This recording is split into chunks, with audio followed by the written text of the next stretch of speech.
संयुक्त राष्ट्र मानव अधिकार परिषद यानी यूएनएचआरसी में भारत ने स्विट्जरलैंड और पाकिस्तान दोनों को कड़ा जवाब दिया है। स्विट्जरलैंड द्वारा भारत में अल्पसंख्यक अधिकारों और अभिव्यक्ति की स्वतंत्रता पर सवाल उठाए गए और इन सवालों पर प्रतिक्रिया देते हुए भारतीय राजनयिक क्षितिज त्यागी, जो भारत के अस्थायी मिशन के काउंसलर हैं, उन्होंने इसको चौंकाने वाली सतही और भ्रामक टिप्पणी बताया है।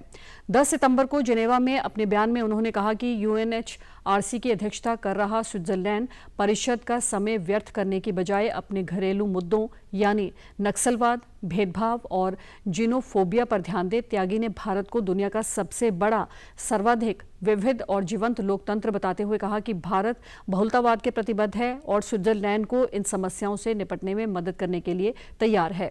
Ill-informed remarks made by Switzerland, a close friend and partner. As it holds the UNHRC presidency, it is all the more important for Switzerland to avoid wasting the Council's time with narratives that are blatantly false and do not do justice to the reality of India. Instead, it should focus on its own challenges such as racism, systematic discrimination and xenophobia. As the world's largest, most diverse and vibrant democracy, with a civilizational embrace of pluralism, India remains ready to help Switzerland address these concerns. वहीं पाकिस्तान ने भी भारत पर सवाल उठाए थे, इसलिए पाकिस्तान पर निशाना साधते हुए भारतीय राजनयिक क्षितिज त्यागी ने उसे बार बार यूएनएचआरसी का दुरुपयोग कर पुराने झूठ और प्रोपेगेंडा फैलाने वाला देश बताया।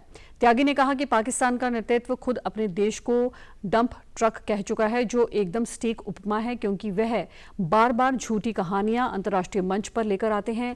भारत में अप्रैल 2025 में हुए पहलगाम नरसंहार, पुलवामा, उरी, पठानकोट और 26/11 मुंबई जैसे आतंकवादी हमलों का जिक्र करते हुए कहा कि ये सभी पाकिस्तान समर्थित आतंकवाद का परिणाम है। भारत को न तो किसी आतंकी प्रायोजक से सीख लेने की जरूरत है और न ही अल्पसंख्यकों के उत्पीड़न से उपदेश की।